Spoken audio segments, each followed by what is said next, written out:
Olá a todos, meu nome é Kaique e eu vim fazer a introdução do nosso trabalho, que é sobre sistemas operacionais e gerenciamento de recursos.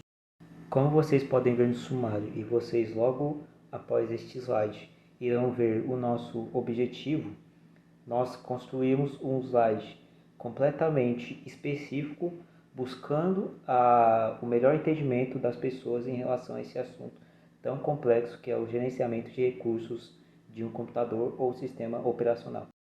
O objetivo da nossa apresentação é lhes proporcionar um entendimento mais complexo dos principais fundamentos do gerenciamento de recursos, buscando que os alunos tenham uma visão mais ampla e detalhada sobre esse assunto tão complexo.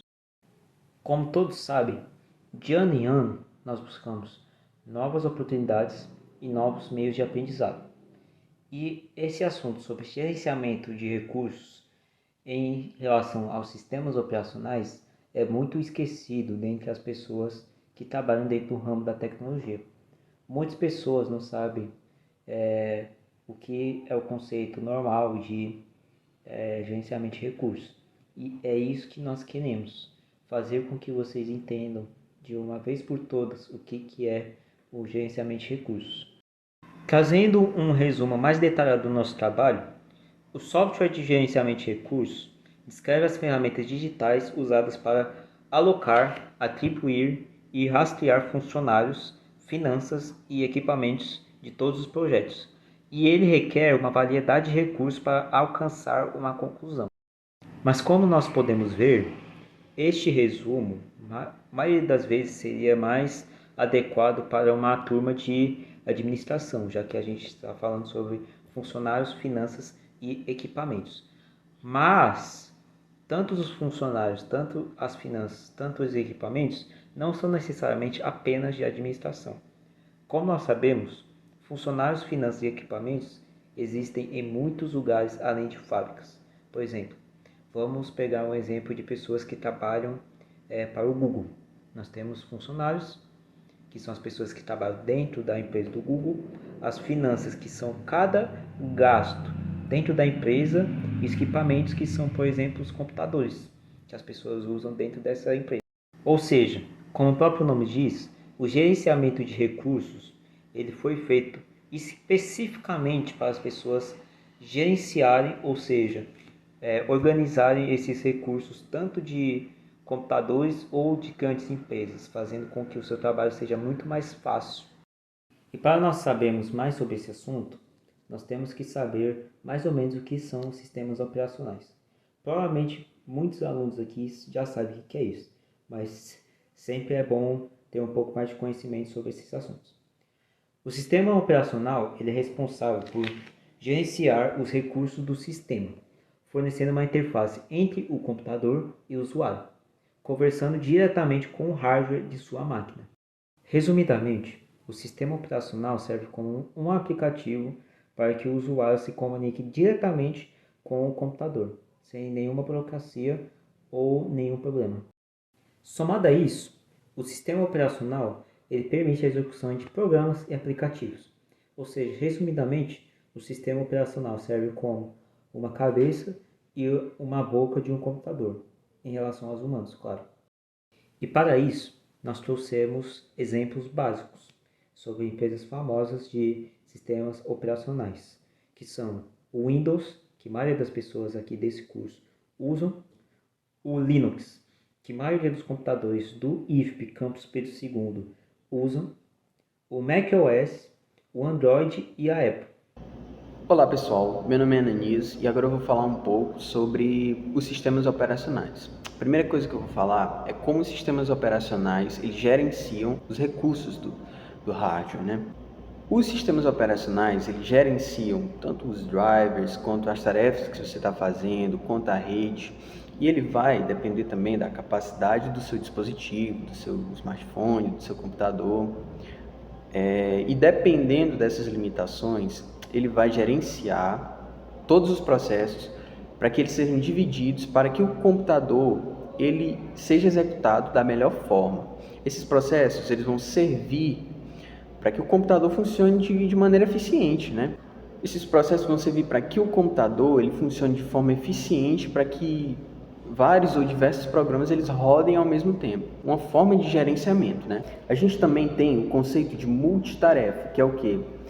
É o sistema operacional dividindo o tempo de processo das tarefas, né? Ou seja, se caso eu esteja utilizando um programa e outro programa esteja aberto, ele vai saber como dividir isso da melhor forma para que o seu dispositivo ele funcione de forma eficiente.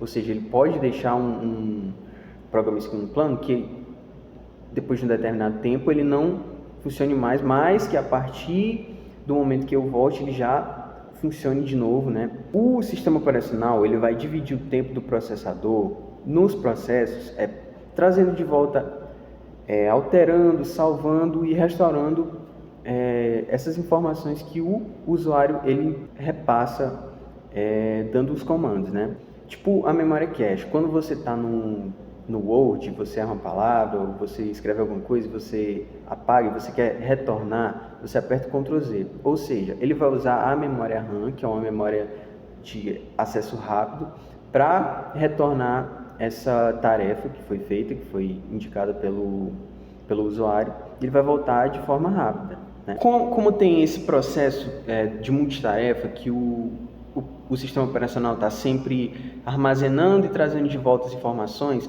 a gente vai falar um pouco do gerenciamento da CPU e como é que o gerenciamento da CPU ele funciona. Ele vai funcionar dessa seguinte forma. O gerenciamento da CPU, o gerenciamento da memória, ele trabalha em conjunto com a memória RAM, que é para armazenar os dados, armazenar as instruções. E todo esse processo que eu falei aqui de gerenciamento, ele serve fundamentalmente para que vários programas eles rodem no seu dispositivo de forma eficiente, de forma eficaz, né? Esses processos eles vão servir para que o computador, né, ele funcione de forma eficaz, né, o seu dispositivo, para que ele execute as suas tarefas da melhor forma possível, da melhor forma eficiente, e que vários programas eles rodem ao mesmo tempo. Ou seja, o gerenciamento da memória, o gerenciamento da CPU no sistema operacional, ele vai servir para que essa divisão seja feita e para que os nossos dispositivos eles funcionem da melhor forma possível.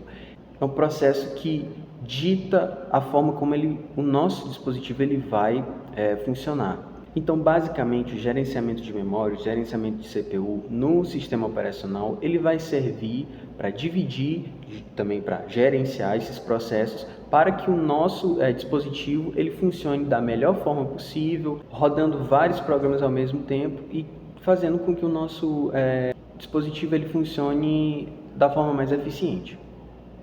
O gerenciamento de processos nada mais é que um conjunto de práticas, metodologias e tecnologias feitas para executar, monitorar e gerenciar processos contínuos. Ele é composto por 5 chaves: modelar, onde é feito um mapeamento para entender sobre a estrutura e seu funcionamento; a análise, onde é feita uma varredura para identificar ineficiências; o otimizador, onde é feita uma melhoria em cima dessas ineficiências; o controle, onde é feito um acompanhamento contínuo para que haja uma resposta rápida a problemas e mudanças dentro do processo; e temos a melhoria, que é responsável pela excelência operacional. Boa tarde, meu nome é José Nilo e eu vim aqui falar sobre a CPU e a GPU. A CPU ela é a unidade central de processamento. É o principal componente de qualquer hardware no computador. Ela interpreta e executa instruções de programas, processa dados de entrada, gerando dados de saída, além de coordenar operações de outros componentes dentro do computador, basicamente sendo como o cérebro do computador. Agora falando da CPU, ela é a unidade de processamento gráfico. Ela é feita para a criação de imagens e gráficos no computador, para aquelas tarefas mais complexas que envolvem muito gráfico, por exemplo, na realização 3D, principalmente em jogos, e também serve para edição de vídeos. As GPUs são encontradas em 2 tipos, que são a GPU on-board e off-board. A on-board ela é embutida no circuito integrado da CPU. Ela compartilha alguns recursos como memória RAM, para armazenar algumas informações. Ela é focada mais em trabalhos simples, que não envolvem tanto desempenho assim. E temos a offboard, que são encontradas em placas de vídeo dedicadas e que, além de ter a GPU, tem seus próprios componentes, como um sistema de alimentação, conectores para saída de imagem e um tipo de memória específico para operações gráficas que se chama VRAM. No caso, a onboard também possui um pouco dessa VRAM, porém bem menos comparado às placas de vídeo. Por isso as placas de vídeo são mais focadas em trabalhos de alto desempenho no computador, como na edição de vídeos e os jogos. Agora eu gostaria de mostrar um exemplo um pouco mais na prática da GPU trabalhando. E no caso eu vou demonstrar aqui com jogos, tanto no computador como no meu próprio videogame que eu já tenho. Então, bora lá. O Nintendo Switch mesmo já é um console que tá ficando meio velho, na verdade. Ele é de 2017. Mas assim, é um processador que tá funcionando bem, tá dando conta dos jogos aí até os tempos de hoje.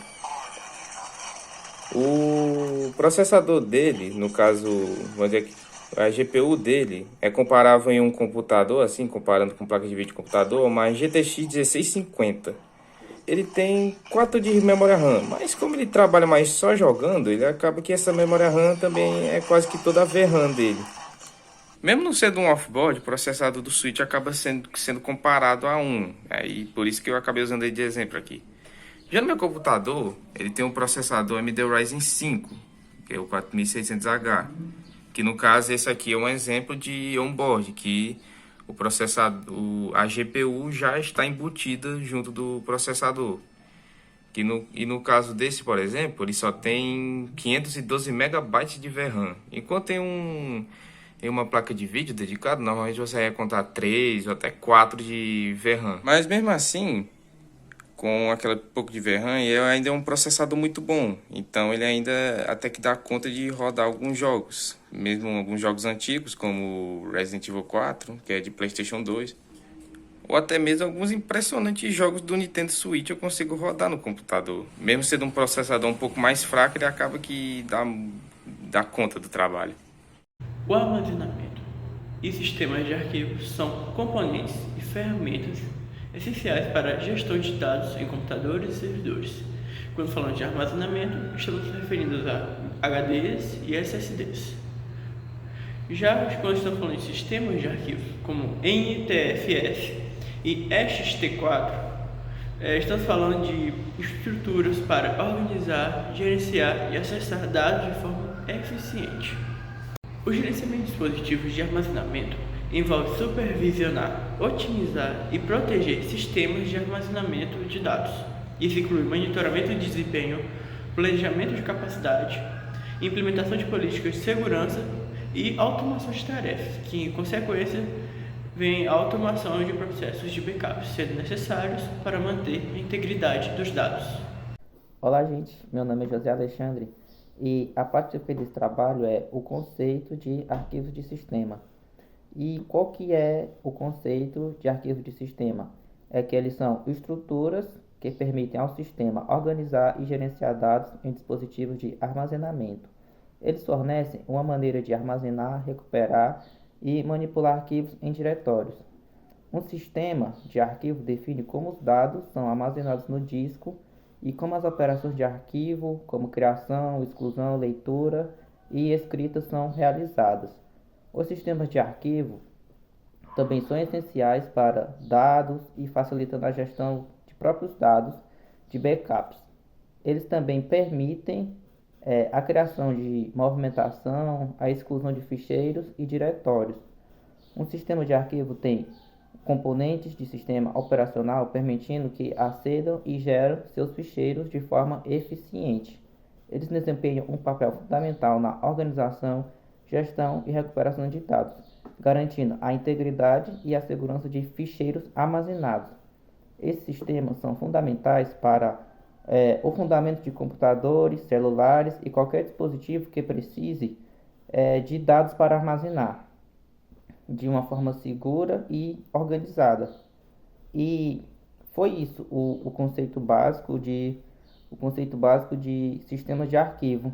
E a conclusão do nosso trabalho é que os conceitos complexos do sistema vão além de seus periféricos e dispositivos, Sem ele, o computador não poderia ser chamado de máquina, já que podemos considerar que o OCO é o cérebro da CPU, permitindo que o usuário se conecte com o computador de forma eficiente. E foi isso, a nossa apresentação. Espero que tenha ficado claro e muito obrigado.